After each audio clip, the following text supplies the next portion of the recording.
Okey, dia macam ni nombor satu, kita kena faham perbezaan pendapat itu dia bukan sekadar berlaku dalam bab fiqh sahaja. Kadang-kadang dia boleh berlaku dalam bab akidah. Okey. Saya ambil contoh. Benda ni pun kita kena bincang sebelum ni. Status syurga neraka bapa Nabi sallallahu alaihi wasallam. Sepakat ke khilaf? Khilaf. Dalam Islam khilaf. Dan khilaf ni bukan berlaku antara Sunni Syiah. Dalam kalangan ahli sunnah sendiri. Kalau ulama dekat Saudi dia mengatakan bapa Nabi ni ahli neraka. Fa inna abi wa abaka finnar. Bapa aku bapa kamu neraka. Dia pakai hadis literal kan. Datang pula ulama ahli sunnah wal jamaah di Saudi di Mesir, contoh macam Syekh Muhammad Al-Ghazali, contoh macam Dr. Atiyah Saqar, contoh macam Yusuf Al-Qaradawi. Dia menyatakan bahawasanya bapa Nabi Muhammad ni bukan ahli neraka, ahli syurga. Sebab dia pegang pada Al-Quran, Allah Ta'ala kata wa ma kunna mu'adzibin hatta nab'atha rasula, kami tidak akan mengazab satu kaum kecuali kami datangkan rasul. Supaya juga dalam isu masa Nabi Muhammad pergi Isra Mi'raj, Nabi Muhammad salam ni jumpa dengan Allah. Apakah Nabi tengok Allah dengan mata kepala ataupun tidak? Atau dengan mata hati? Khilaf ni berlaku di kalangan sahabat.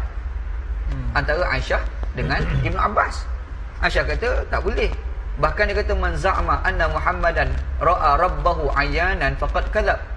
Kata Aisyah, barang siapa yang menyangkakan bahawasanya Nabi Muhammad tengok Allah dengan mata kepala, itu telah berbohong. Tu kata kata Siti Aisyah radhiyallahu anha. Tapi bila mari Ibn Abbas kata innahu nur alladhi huwa nuruhu. Dia kata itu cahaya daripada cahaya-cahaya Allah. Jadi Nabi Muhammad tengok tu dengan mata kepala. Maksudnya kekhilafan dalam menentukan Allah Subhanahu Wa Taala. Tengok Allah dengan mata kepala itu pun ada debat antara dua sahabat Nabi. Satu Aisyah sahabiah, satu lagi adalah Ibn Abbas. Dan dua-dua ni orang besar di kalangan sahabat.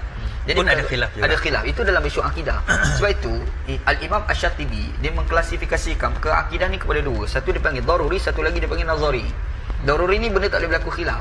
Allah Ta'ala tu esa, tak ada khilaf. Kalau orang kata Tuhan tu dua tiga, itu bukan Islam lah. Nabi Muhammad Nabi akhir zaman, tak ada khilaf. Tapi orang kata ada Nabi selain Nabi Muhammad, itu bukan Islam lah tu. Itu takkan berlaku khilaf. Tapi ada satu lagi yang boleh berlaku khilaf, iaitu dalam isu ayah Nabi Muhammad ahli syurga ke tidak. Khilaf. Dan kalangan ahli sunnah wal jamaah lagi kan. Nabi Muhammad jumpa dengan Allah, tengok mata kepala ke tidak. Khilaf. Dalam kalangan ahli sunnah wal jamaah. Pernah tak kita fikir khilaf itulah yang berlaku antara Salafi dengan Asy'ariyah. Asy'ariyah. Sebab bila Salafi dia problem dia macam ni, ketakutan nak bincang soal akidah. Apabila teks cerita macam tu, kenapa kita nak berbeza daripada teks? Takut membawa kepada kekufuran. Contoh macam Quran kata Ar-Rahmanu 'alal arsy istawa, Tuhan berada di atas arasy. Dia kan kata macam tu, dahlah kita tak payahlah fikir-fikir.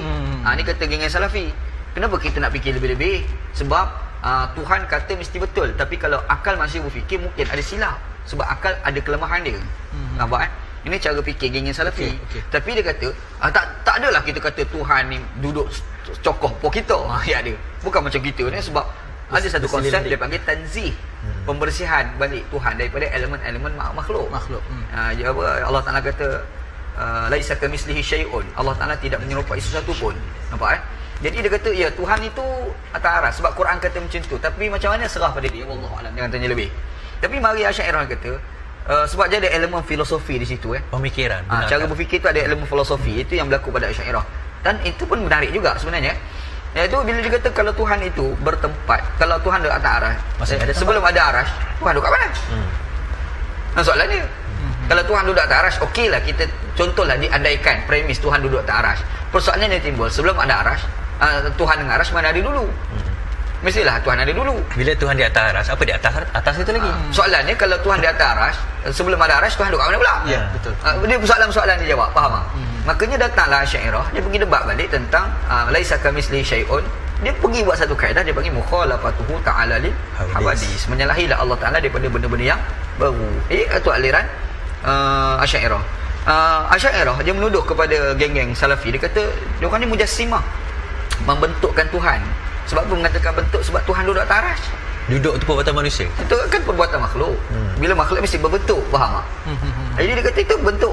Sebenarnya kita kena tengok konsep. Dia kata tanzih tu, dia kata iyalah aku mengakui duduk, tapi macam mana tu serah pada Allah lah, mana kita tahu, faham tak? Sebab aku tak berani nak langgar apa Quran cakap. Aku tak berani nak langgar apa yang Nabi Muhammad cakap. Jadi aku terima bulat-bulat macam tu je kan. Tapi aku pun mengakui ada ayat lain mengatakan Allah Ta'ala tak suruh dengan makhluk, faham tak?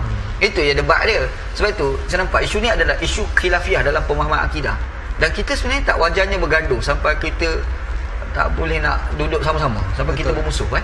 Macam tajuk bid'ah contoh. Tajuk bid'ah. Pergi kat masjid. Kadang-kadang tajuk bid'ah dia bergaduh sampai jemaah ni bertengkar.